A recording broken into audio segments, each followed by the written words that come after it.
Kade waphakamisa isibhamu. Isibhamu sasingakuphi isandla? Kwakuyisandla sokudla. Asijuni lokho akukhonakali. uMaduba uyingxele.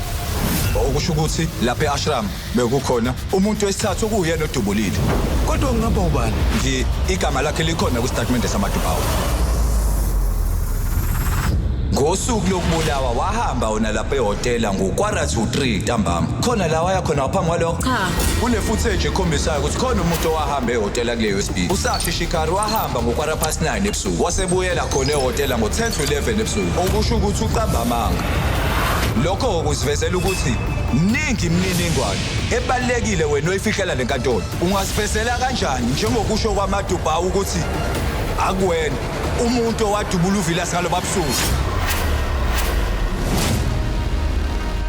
Isivumelwano ngomsombuluko kuze kube yisonto ngehora lesishiyagalombili kuStar Khanya kuphela.